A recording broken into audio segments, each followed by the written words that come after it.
दरअसल कुछ रस्ते जमीन ते ने, सड़कां जिन्हां ते सानू चलना पैंदा है। एक जगह तो दूसरी थां ते कुछ पड़ावां तो लंघ के। इस तरह सुरत संसार तो जद निरंकार तक पहुंचती है, पदार्थ तो जद परमात्मा तक पहुंचती है,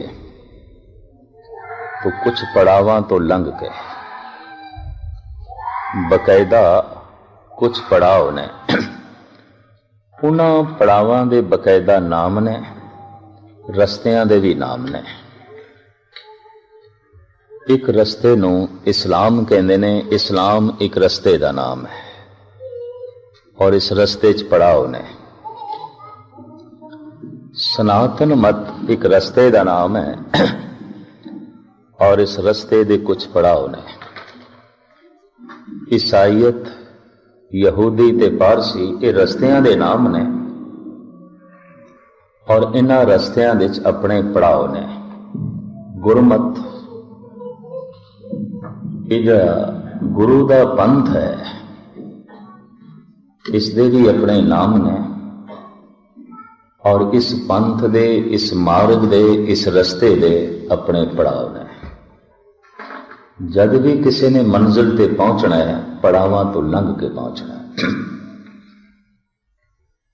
पहले मैं थोड़ी जिहा इन्हां रस्तियां की भी व्याख्या कर दिया ते फिर पड़ाव ने ते पड़ावां का जिक्र भी पहले कर दिया। सनातन मत ने 3 पड़ाव दसे ने: कर्म कांड, उपासना कांड, ज्ञान कांड। ज्ञान कांड नूं ओ मंजिल कहंदे ने, टिकाणा कहंदे ने। इस्लाम 4 हिस्सियां विच तकसीम करदा है। 3 नूं पड़ाव मनदा है, चौथी नूं मंजिल मनदा है। शरीयत, तरीकत, मार्फत और हकीकत। इसी तरीके नाल गुरमत 5 हिस्सियां विच बनदी है। 4 पड़ाव ने, 5वीं मंजिल है। जैसे कि सतगुरु वंड कर देंगे जपजी साहब दे धर्म खंड, ज्ञान खंड, सरम खंड, कर्म खंड और सच खंड। असी गुरमत मार्ग दे धारनी हाँ, गुरु पंथ दे चलन वाले हाँ। इस कथा दे आईने विच, इस कथा दे शीशे विच, इस विचार दे दर्पण विच ये आपां देखण दी कोशिश करांगे कि किस पड़ाव ते हां। पहले पड़ाव ते हां, दूजे ते हां, तीसरे ते हां, चौथे ते हां, या पहुंच गए हां, या बस जिंदगी पुछदे ही लंघ गई है, चले ही नहीं। पूछत है पथक ते मार्ग ना धरे पग, प्रीतम के देश कैसे बातन से जाइए। महापुरुषां ने, जगत दे रहबरी पुरुषां ने जो मनुखी जीवन नूं बतीत करन दे साधन दसे, दुखां दी निवृत्ति दे जो उपराले दसे, वो जगत ने अपनाए नहीं ने। ते राजनीतिक लोगों ने जो मनुख दी समस्यावां नूं हल करन दे उपाय कीते, उस दे नाल समस्या हल होई नहीं है। हर मुल्क की अपनी समस्या है। कोई भी मुल्क दावे नाल नहीं कह सकता छाती ते हाथ रख के कि साडे मुल्क की कोई समस्या नहीं। कुछ ना कुछ समस्या है। किधरे आर्थिक समस्या है, किधरे सामाजिक समस्या है, किधरे राजनीतिक समस्या है। और इन्हां समस्यावां नूं सुलझाण दा, हल करन दा राजनीतिक लोगों ने दावा किया होया है, लेकिन हर मुल्क दे विच समस्यावां मौजूद ने। समस्यावां हल नहीं होना। महापुरुषां ने जो हल दसिया वो जगत ने कबूल नहीं किया। राजनीतिक लोगों ने जो हल दसिया उस नाल हल होया नहीं। जो समस्यावां दा समाधान पेश किया, एकाग्रता बख्शनी। मैनूं थोड़ा जिहा रिपीट भी इस वास्ते करना पैंदा, कीर्तन नूं किसी थां तो भी सुन सकते हैं। कथा की एक लड़ी आउंदी है, जिसने शुरू तो कुछ नहीं सुनिया, बाद यकीन जानो उसके पल्ले कुछ नहीं पेगा। एक तक लड़ी है, किसी थां तो आरंभ करनी, किसी थां संपूर्ण है। इस वास्ते चरणा च बिने है कि जदों आरंभ होवे उस समय तक पहुंचने की कृपालता करनी। महापुरुषों ने जो मनुख दीयां समस्यावां दा जो हल दसिया वो मनुख ने कबूल नहीं किया, और राजनीतिक लोगों ने जो समस्यावां दा समाधान लभ्या उस नाल समस्यावां हल नहीं होईयां। सारी दुनिया विच समस्यावां नूं हल करने की जिम्मेवारी राजनीतिक लोगों को है। मुल्क नूं कोई चला रहे हैं, समाजिक जिंदगी के नियम कोई बनाते हैं, आर्थिक ढांचा कोई बनाते हैं, राजनीतिक नियम कोई बनाते हैं, लेकिन मसला तो हल नहीं होया।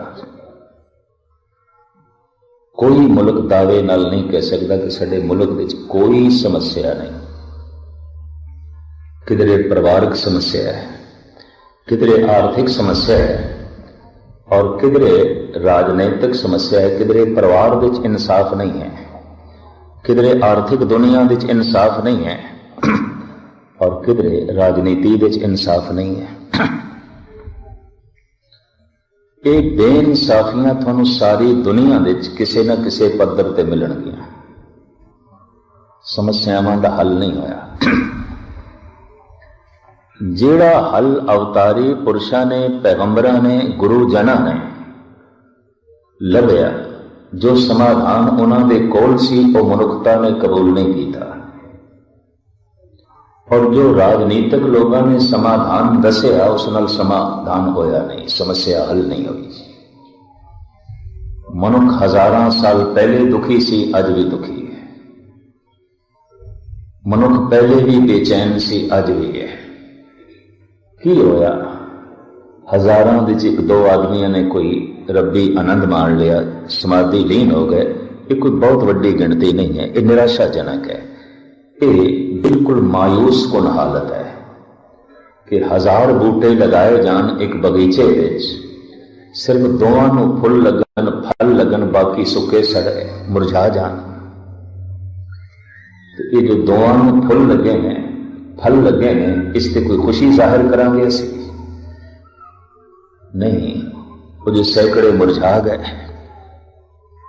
की होया? लखां करोड़ां दे इकट्ठ विच अज दुनिया की जिहड़ी आबादी है, इहदे उंगलियां ते गिणे जाण वाले वो पुरुष हो सकते हैं जो समाधि लीन ने, परम आनंद माणदे ने, जिन्हां दे मन दे टिकाव है, सुकून है। कोई बहुत वड्डी तादाद नहीं है, बहुत वड्डी गिनती नहीं है। मनुख दुखी है, छोटा दुखी है, वड्डा दुखी है, मूर्ख दुखी है, सियाणा दुखी है, निर्धन दुखी है, धनवान दुखी है, अनपढ़ दुखी है, पढ़ा लिखा दुखी है, सब दुखी है। हजारां साल पहले भी मनुख दुखी सी, आज भी दुखी। कारण क्या मनुख दुख लई जन्म लेंदा है? क्या मनुख सिर्फ दुख भोगण लई आया है? कतई नहीं। मनुख ते परम आनंद माणन लई आया है। ये जो मनुखा तन इसनों मिले है, ये परमात्मा की प्राप्ति वास्ते मिले है। ते परमात्मा की है आनंद, परमात्मा की एक खुशी, परमात्मा की एक प्रकाश, परमात्मा की एक रस मनुख दे कोल ते नहीं दिखाई देता। ना रस है, ना खुशी है, ना खेड़ा है, ना आनंद है। जे कई इस कोल परमात्मा है तो इसके अर्थ हो ये कोल आनंद है, ये कोल सदीदी खुशी है, ये कोल खेड़ा है, इसके कोल सरूर है, इसके कोल मस्ती है। तो ऐसा तो दिखाई नहीं देता। महापुरुषों ने जो समाधान लभ्या वो किसी भी मनुख ने कबूल नहीं किया। मैं फिर अर्ज करा, करोड़ों कोई 2-4 हो गए, ये कोई बहुत वड्डी गिनती नहीं है। और राजनैतिक लोगों ने जो समाधान दसे, इस नाल समस्या हल नहीं हुई। हर मुल्क की अपनी समस्या, किधरे कोई समस्या, किधरे कोई समस्या है। पहले मैं ये दसा कि महापुरुषों ने केड़े समाधान पेश किए, राजनैतिक लोगों ने केड़े समाधान पेश किए ने खुद तुसी स्टडी कर लो। हर मुल्क की आखिर राजनीतिक नियम बने हुए ने, विधान बने हुए ने, कॉन्स्टिट्यूशन जो है बकायदा बने हुए है। क्या उसके मुताबिक मनुखता सुखी हो गई? क्या उसके मुताबिक मनुख नूं परम आनंद मिल गया? क्या उसके मुताबिक सदीवी खुशियां ते खेड़े मनुख की झोली च पै गए ने? कतई नहीं। और इन्हां राजनीतिक लोगों ने की खेड़े देने ने, ते खुद रो रहे हैं, ये तो खुद बेचैन ने। जो आंकड़े पेश ने, दुनिया के 70% राजनीतिक रात को नींद दियां गोलियां खा के सौंदे ने, उन्होंने नींद नहीं पैंदी।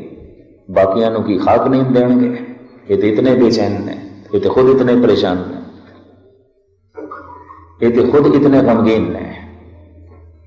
पर बदकिस्मती है, अखबारां दे उत्ते, टीवी दे उत्ते, रेडियो ते यही राजनीतिक छाए हुए ने सारी दुनिया दे। इन्हां दी गल है, इन्हां दी चर्चा है, खबरां दे च यही ने, यही मनुख के जहन ते छाया हुआ है। दूसरे नंबर ते खबरां दे चोटी दे धनवान ने, धर्म की तो कोई गल ही नहीं है। यह भी मैं अर्ज करा, धर्म की चर्चा कोई अखबारां च नहीं, धर्म की चर्चा कोई रेडियो च नहीं, धर्म की चर्चा कोई टीवी ते नहीं। होया कोई कद बंदा धर्म मंदिर आ गया तो माड़ी मोटी किधरे गल सुन ली, इस तो बिना तो कुछ भी नहीं है। चारों पासे जिहड़ा माहौल है राजनीतिक है, मनुख इस तो प्रभावित है। झूठ नाल लिबड़े हुए बोल ओ बोले, लखां दुनिया सुनन नूं जांदी है। कारण मनुख राजनीति तो प्रभावित है, और उन्हां बोलां नाल हल कुछ भी नहीं होया। यह भी मैं अर्ज कर देना, समस्यावां त्यों दी त्यों बनी हुई ने। राजनीतिक दुनिया ने अज तक मसला हल नहीं किया।